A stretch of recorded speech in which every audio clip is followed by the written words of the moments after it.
Okay, are you surprised, Swapan, by the number of young people over here? And you know, it's often said about young people in India that they're only interested in making money. There's just so many young people over here.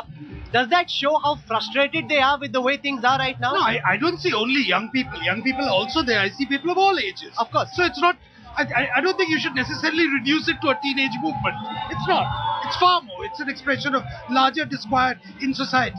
But there is a point which Justice Hegde mentioned, which is a cause of some concern.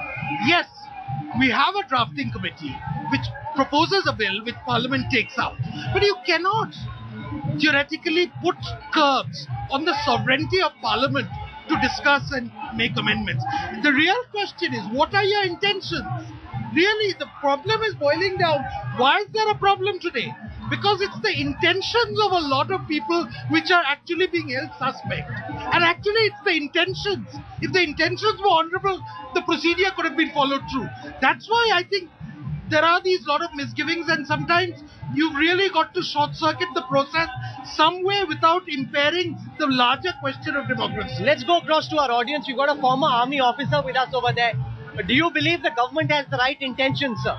When we're talking about intentions, do you believe what brought you here, and are you questioning the government's intentions? Colonel Arjun Bahadur from Bangalore. I'm definitely questioning the government's integrity and intent.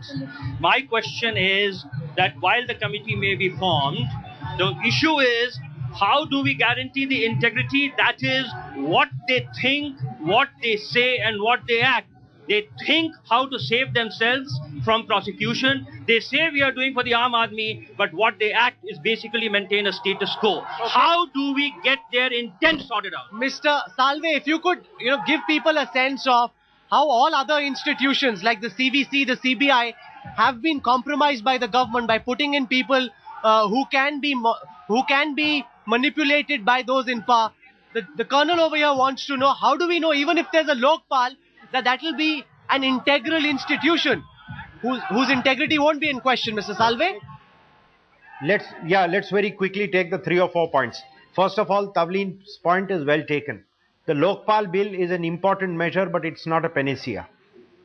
I, in fact, have been saying from yesterday, and I hope this point is taken on board, one of the provisions of the Lokpal bill should also be an amendment to the Representation of People Act, which says people who have got charge sheets will not be elected to Parliament or to the assemblies. Let us first of all stop sending criminals, and then we will fight those who are there when they indulge in corruption. So that's the second very important step. The third important step is the battle for the Lokpal is the first battle against corruption. This battle should not die out. We have to fight for larger reform. So these issues have to be kept on the table and tabled now, but let us first get the Lokpal thing going.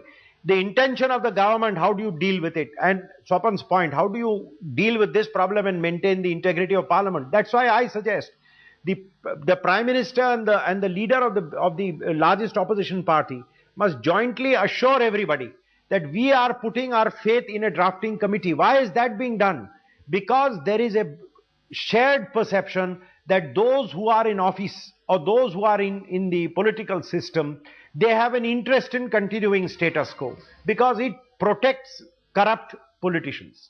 So in a situation, there is a conflict of interest and duty. So you are agreeing that an independent committee will draft a legislation which the government morally assures everybody that the independent committee, if they have a problem, they'll go back to the committee. The committee will have the last word, and it's a moral assurance by the government that whatever comes out of the committee will be piloted through the House. Ultimately, it is Parliament's sovereignty which is being maintained, but there is a moral assurance by the government. Mr. Salve.